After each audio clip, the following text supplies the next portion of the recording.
Hello दोस्तों। आज हम थॉर सीरीज की फर्स्ट मूवी को एक्सप्लेन करने वाले हैं। मूवी की स्टार्टिंग में हम जेन फोस्टर एक प्रोफेसर और उनके एक स्टूडेंट को देखते हैं।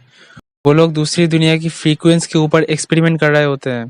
एक दिन अचानक उन्हें एक सिग्नल मिलता है और वो लोग उस सिग्नल की तरफ जाने लगता है।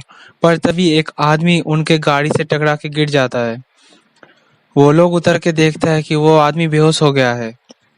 और अब यहाँ से हमें 965 के दशक में नॉर्वे के एक जगह को दिखाया जाता है जहाँ लोग मान गए थे इस दुनिया में वो लोग अकेले नहीं है।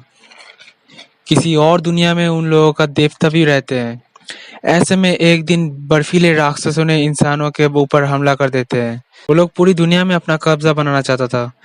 ऐसे में इंसानों को बचाने के लिए एसगर्ड के राजा और उनके देवता ओडिन वहां पे पहुंचते हैं। एसगार्डियंस के साथ उन राक्षसों का बहुत लड़ाई होता है और आखिरकार उन लोगों को अपनी दुनिया में जाने के लिए मजबूर कर देता है वो लोग, और उनसे उनका हथियार भी छीन लिया जाता है। अब वो लोग एसगार्ड वापस आता है। ओडिन के दो बेटा होता है। वो दोनों में से एक ही राजा बन सकता था। अब ऐसे ही वो लोग बड़ा हो जाता है और वो दिन आ जाता है जिस दिन उनके बड़ा बेटा थॉर की राज्य अभिषेक था। जब थॉर शपथ ले रहा होता है तभी ओडिन को पता चलता है कि उनके महल में कोई चोरी छिपे घुस आया है। इसलिए वो अपनी सैनिकों से उन लोगों को मार देता है। थॉर उनके इन हरकतों के वजह से बहुत गुस्सा हो जाता है और अपनी फादर को फ्रॉस्ट जायंट की दुनिया खत्म कर देने का बात करता है। लेकिन ओडिन उसे इस बात से साफ साफ इनकार कर देता है और कहता है कि अभी भी एसगार्ड के राजा मैं हूँ, इसीलिए तुम्हें मेरी बात मानना होगा। ओडिन के जाने के बाद थॉर बहुत गुस्सा हो जाता है। इसीलिए थॉर उनके जाने के बाद अपने भाई लोकी को लेके और कुछ साथियों को लेके फ्रॉस्ट जायंट को मारने चला जाता है और उनके साथ फर्स्ट जायंट की फाइट होता है। पर ओडिन आके उन लोगों को वहां से ले जाता है। अब थॉर अपने फादर के ऊपर चिल्लाने लगता है। इसी बात से ओडिन बहुत नाराज हो जाता है और इसीलिए थॉर से वो उसकी सारी शक्तियां छीन लेता है।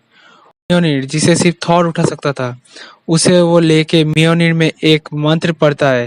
कोई भी सच्चे मन के और काबिल इंसान ही इस चीज को उठा सकता है और जो भी इस म्योनिर को उठाएगा उसमें थॉर की शक्ति आ जाएगा और उसे कहीं और फेंक देता है। और अब हमें फिर से प्रेजेंट टाइम में वापस लाया जाता है। जेन को जो आदमी मिला था वही आखिर असल में थॉर होता है। वो थॉर को हॉस्पिटल ले जाता है। अब लोकी को पता चलता है कि वो ओडिन की असली बेटी नहीं है, बल्कि वो एक फ्रॉस्ट जायंट है। वो इस बात को लेकर ओडिन के साथ बहस करने लगता है और शिकायत करता है कि आपने मुझे पहले क्यों नहीं बताया, और इसीलिए हमेशा आपने सिर्फ थॉर को ही राजा बनाना चाहते थे। ये सब सुन के ओडिन बेहोश हो जाता है और उसके ट्रीटमेंट शुरू हो जाता है। इसी बीच लोकी सिंहासन पे कब्जा कर लेता है। उधर थॉर धरती पे जेन फोस्टर के साथ रहने लगा था। एक दिन थॉर को कुछ लोगों से पता चलता है कि उत्तरी दिशा पे एक हथौड़ा कहीं से आके गिरा है। उसे कोई भी उठा नहीं पा रहा था। थॉर समझ आता है कि वो असल में म्योनिर है। वो रात को उसे लेने के लिए जाता है। वो शील्ड के गार्ड्स को मार के किसी तरह से म्योनिर तक पहुंचता है, पर वो उसे उठा नहीं पाता। अब जब उसे पता चलता है कि अब वो म्योनिर को उठाने के लायक नहीं रहा, तब वो बहुत मायूस हो जाता है। इसी वक्त शील्ड के लोग उन्हें पकड़ लेता है। तो कुछ देर में लोकी उसके सामने आता है। वो थॉर को झूठ बोलता है कि पापा ने तुम्हें वापस आने के लिए मना कर दिया है। ये बोल के वो चला जाता है। अब रात में प्रोफेसर थॉर को छुड़ा के घर ले आता है।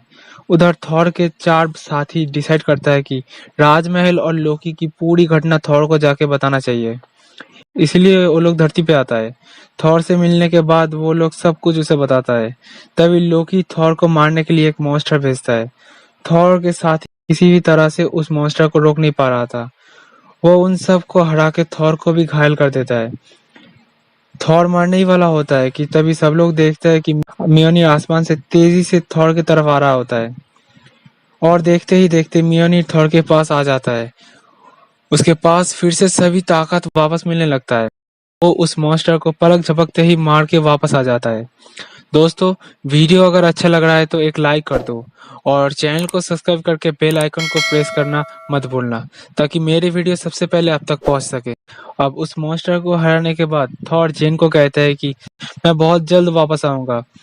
फिलहाल मुझे जाना होगा क्योंकि मेरे भाई को कुछ समझाना है। इधर लोकी ने फ्रॉस्ट जायंट को अपने डैड को मारने के लिए अंदर बुलाता है और जैसे ही वो ओडिन को मारने वाला होता है तभी लोकी उसे ही मार देता है ताकि अपने माँ के सामने वो अच्छा बन सके। लेकिन तभी थॉर वहां पे आ जाता है और उसके सभी कारनामे मॉम डैड के सामने रखता है। ऐसे में लोकी वहां से बाइफर्स की तरफ जाता है और उसी के मदद से फ्रॉस्ट जायंट की दुनिया खत्म करने लगता है।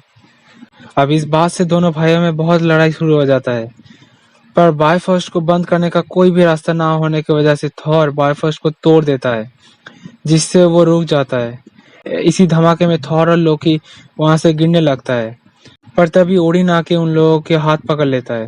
पर लोकी अपनी नाकामी की वजह से बहुत शर्मिंदगी फील कर रहा था, इसीलिए वो थॉर के हाथ छोड़ के नीचे गिर जाता है और इसी के साथ वो मर जाता है। बाइफोर्स टूटने की वजह से अब थॉर कभी भी जेन से मिलने वापस नहीं आ सकता था, इसीलिए वो ऊपर से धरती की तरफ देखता रहता था। इसी के साथ ये मूवी दी एंड हो जाता है। कमेंट में बताना वीडियो कैसा लगा और मिलते हैं आपसे इसके अगले पार्ट में। तब तक के लिए बाय बाय।